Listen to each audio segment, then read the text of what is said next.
오늘 우리에게 주신 하나님의 말씀 창세기 21장 8절로 13절 말씀입니다. 생명의 샘가 2월 21일 금요일 말씀 이삭을 놀리는 이스마엘 함께 읽겠습니다.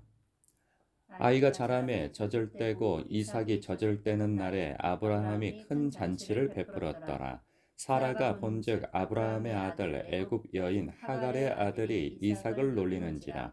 그가 아브라함에게 이르되 이 여종과 그 아들을 내쫓으라. 이 종의 아들은 내 아들 이삭과 함께 기업을 얻지 못하리라 하므로 아브라함이 그의 아들로 말미암아 그 일이 매우 근심이 되었더니 하나님이 아브라함에게 이르시되 아이나 내 여종으로 말미암아 근심하지 말고 사라가 내게 이른 말을 다 들으라. 이삭에게서 나는 자라야 내 씨라 부를 것임이니라. 그러나 여종의 아들도 내 씨니 내가 그로 한 민족을 이루게 하리라 하신지라. 아멘. 서자된 어린 이스마엘의 아픔과 서름이 느껴지는 장면이 아닐 수 없어요. 8절에 보니까 아이가 자라매 젖을 떼고 이삭이 젖을 떼는 날에 아브라함이 큰 잔치를 베풀었더라. 당연한 일이겠죠. 아이가 성장해 가는 과정 속에서 젖을 뗐으니 이 아이가 이제 죽지 않고 건강하게 잘 자랄 것을 축하하며 마치 우리가 백일 잔치를 하는 것처럼 돌잔치를 하는 것처럼 그런 잔치라는 생각이 들어요. 그럴 때 아이가 보통 젖을 때는 때에는 두세 살 정도 되지 않을까 싶습니다. 이 옛날에. 그러면 한 3년 정도 잡았을 때 태어나고 난 이후에 얼마나 그 이삭에 대한 사랑이 눈에 띄게 보여졌을까 싶은 생각이 듭니다. 그런데 이삭이 태어나기 이전까지는 이스마엘이 그 아버지와 어머니로부터 엄청난 사랑을 독차지하고 성장했거든요. 13살까지. 아마 14살까지 그랬을 거예요. 이삭이 태어나는 순간까지. 근데 이삭이 태어나고 난 이후에 돌변하게 되어진 거죠. 온통 이삭에게 마음이 쏟아진 것에 반해 사랑이 뚝 끊겨버리는 것이죠. 이스마엘에겐. 이스마엘은 이스마엘이 9절에 사라가 본즉 아브라함의 아들 애굽 여인 하갈의 아들이 이삭을 놀렸다라고 하는데 희롱하고 뭐 어쩌면 괴롭힐 수도 있고 그런 모습일 텐데 이스마엘 입장에서는 그랬을 것 같아요. 그 어린 아이가 얼마나 마음에 큰 상심이 있고 그 이런 말이 있더라고요. 첫째가 받았던 사랑을 둘째가 태어남으로 그 사랑이 옮겨졌을 때 그 첫 번째가 갖는 그 마음이 상실감이 마치 보위를 잃은 왕과 같은 마음이라고까지 하더라고요. 그런데 큰 아이로서 작은 아이가 태어나 사랑이 옮겨진 것 정도의 문제가 아니고 이스마엘은 서자라 말이죠. 그 여종의 몸에서 난 아들인 까닭에 형으로서의 대우를 받을 수 없는 거죠. 그러니 이거 참 이 천덕꾸러기가 된 거예요. 사랑을 떳떳하게 주지도 못하고 뭐 그러지 않을 수도 없고 이 아브라함의 마음도 굉장히 참 이 중간에서 어려움을 겪는 거죠. 아브라함은 동일한 사랑을 주었을 것 같아요. 그런데 이전에 사라가 이 이스마엘을 자신의 양자로 삼아서 자기의 아들이라 여기면서 이뻐했을 텐데 이삭이 태어나고 난 다음에 어머니의 사랑이 완전히 옮겨져 버린 것이죠, 이삭에게로.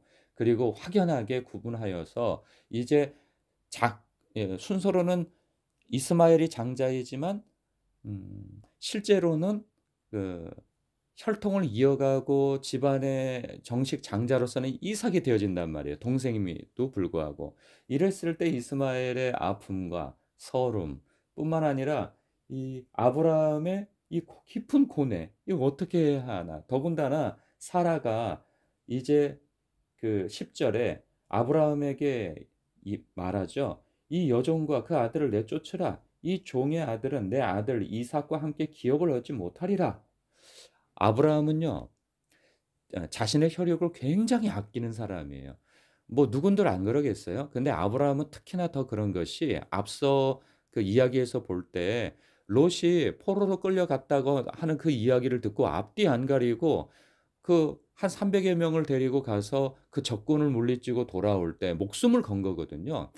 그러니까 롯이 자기의 그 후계자가 될 수 있다라는 생각에서 목숨을 걸고 가서 그 조카를 구해 온 것이죠. 그만큼 자기 혈육에 대한 애착이 큰 사람입니다. 그런데 지금 아들을 내쫓으라고 했을 때 오는 그 아버지의 깊은 고뇌가 얼마나 컸겠어요. 아마도 에 이런 생각도 해 보고 저런 생각도 해 봤을 거예요. 별 생각을 다 해 봤을 거예요. '같이 사는 방법이 없을까?' 그리고 같이 살면서 뭐 나름대로의 이런 계산 저런 계산을 다 해 봤을 거예요. 그런데 놀랍게도 하나님께서 딱 질서 정리를 딱 해 주시죠. 뭐라고 해 주시냐면 12 절에 이렇게 말씀하십니다. "내 여종으로 말미암아 근심하지 말고 사라가 내게 이른 말을 다 들으라. 이삭에게서 나는 자라야 내 씨라 부를 것임이니라." 하나님께서 이렇게 말씀하세요. 그런데 이 내용만 듣고서는 아브라함으로서 마음이 놓이지 않죠. 왜? 그냥 내쫓으라 하면 그 아이가 나가서 어떻게 살아갑니까? 죽을 수밖에 없죠. 그런데 하나님께서 이렇게까지 약속을 해 주시죠. 13 절에 "그러나 여종의 아들도 내 씨니 내가 그로 한 민족을 이루게 하리라." 어 살아남는 정도가 아니라 크게 번성케 해 주겠다라고 하는 하나님의 보호하심의 약속이 있단 말이죠. 그렇다고 한다면 지금 100세 된 나이에 이삭을 얻은 것으로서 하나님의 신실하심을 경험한 아브라함으로서는 하나님의 약속이 곧 결론이 되어지고 그리고 이 큰 해법이 되어질 수 있는 것이죠. 그래서 아브라함은 하나님이 말씀하신 대로 그렇게 순종하여 아이를 내보내게 이스마엘을 내보내게 되어집니다. 그런데요. 이런 결론이 났을 때 아브라함의 태도가 어떠했느냐라는 것을 좀 주목해 보고 싶어요. 하나님께서 그러잖아요. 12 절에 하나님이 아브라함에게 이르시되 "내 아이나 내 여종으로 말미암아 근심하지 말고." 그러니까 근심하고 있었던 거예요, 아브라함은.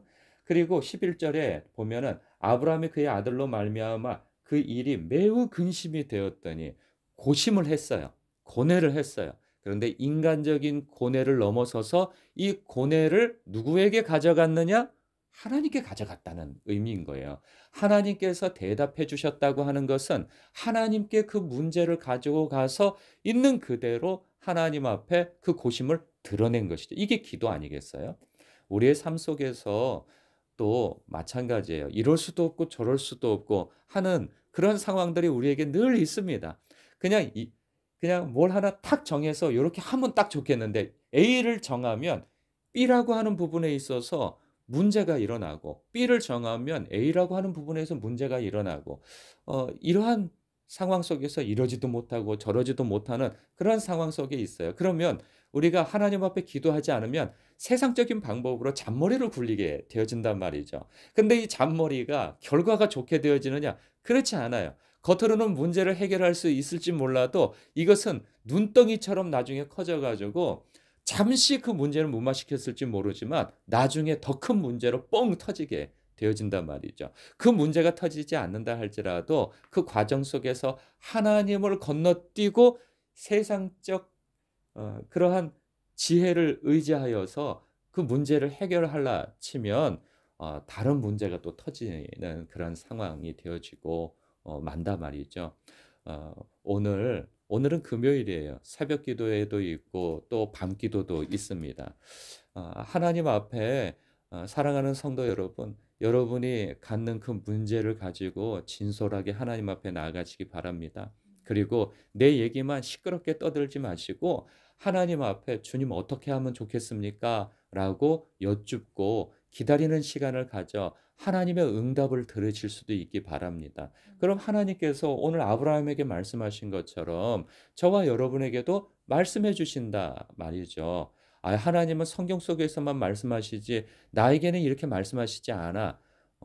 아닙니다. 성경은 곳곳에서 이러한 장면을 보여주는 것은 구약 성경뿐만 아니라 신약 성경에서도 보여주는 까닭은 하나님은 말씀하시는 하나님이시며 하나님의 사람들, 주의 양들은 주의 음성을 듣고 순종할 수 있는 사람들입니다. 그러니 나만 뭐 속 시원하게 말했다고 끝날 것이 아니고 '하나님께서 내게 뭐라고 말씀하시는가.' 내 생각을 내려놓고 말씀을 충분히 드렸다면 하나님의 음성을 구하는 '주님은 어떻게 생각하세요?' 라고 여쭙고 기다리는 시간을 가져 하나님의 응답을 들을 수 있으시길 주님의 이름으로 축복합니다. 어. 기도하겠습니다.